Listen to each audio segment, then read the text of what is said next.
Hey everyone, I actually got a little bit of sun here in Denmark for today. So I wanted to talk about concepts of the ancients of the sacred and profane, profane being daily life and sacred being the spiritual life, and how modern religions do a big differentiation between those. But in the old times, the profane had a very more in tune spiritual side, and the sacred elements were part of daily life as the gods were looked at as kin, family members, friends. They're your ancestors as well, so there was a very, very deep spiritual connection in everything you did.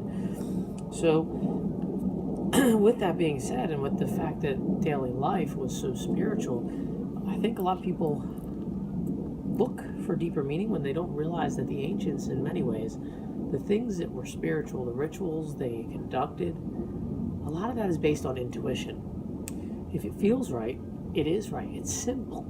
It's really simple. If the gods are within us, right, and they're around us, and everything that we are is based on their creations, then of course it's intuition. They guide us. So you see a beautiful spot, it's a place to stop and take a reflection and a focus on the deities. You know, silent meditation. Why do you think the bogs were so special? They realized they could put things in there preserved. I mean, it's just intuition. So if the gods are your kin, a sacrifice then is not something to appease them. It's not, like King Kong sacrificing the virgins for the deity not to destroy us. No, your kin, you're giving a gift, just like you would give to people you care about, your friends and your loved ones. So that's something to think about when you are making a sacrifice. A sacrifice of a plate of a meal that you made is what you would give your friend when they sat at the table. A beautiful piece of jewelry, something you made, is something you would give your friend, not something to appease the deity. We're not slaughtering animals to appease them. No, we're giving them something that we hold dear, that we think would be a remembrance, just like we would do to someone we care about. And now, there's, like I was saying, the modern religions try to differentiate the sacred from daily life. And they use circumlocution as in circumlocution because they use a bunch of words to try to sound sophisticated and to confuse you, to make you think it's more mystical than it actually is. But no, it's all intuition. It's all right here. And of course, you can let nature inspire you. You can let the old writings inspire you. You can let the world around you inspire you. Right? For example, I went to Norway 3 years ago, two of my friends and their father. I climbed a mountain there. Actually, we feasted in a former pagan temple that's now a brewery, where it's modeled after a pagan temple. Swam in the fjord water because the old legend says you cannot survive a dip in the fjord water unless you have true Nordic blood. So we jumped in, got out, and of course said, we are Vikings, right? It's our Nordic blood ran true. Anyway, so we climbed this mountain the next day, and on top of the mountain I got on my knees. I let my friends shave my head. Then we burnt the hair as an offering, and we shared a reindeer heart, just like warriors would have done before. And it signified us as brothers.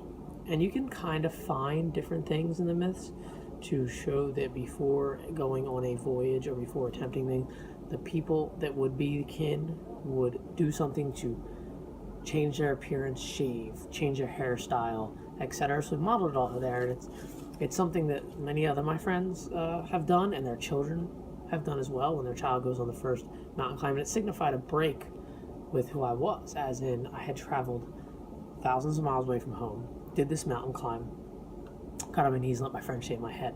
So I was letting them change who I was. And then we shared a piece of meat that spiritually and signified or represented us becoming brothers. So I kind of got inspiration from the myth of Thor's wife Sif, right? And Loki took her hair.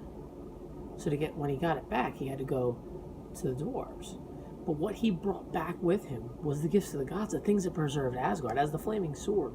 Whereas, as Freyr's sword had been lost because he sat and healed this guy, there needed to be new weapons to protect God. So some of these gifts he brought back was Gyllenbursti, the golden boar that Frey rode on, Frey's ship, which is Skidgadnia, which can hold all of Asgard or be folded up and put in a shirt pocket.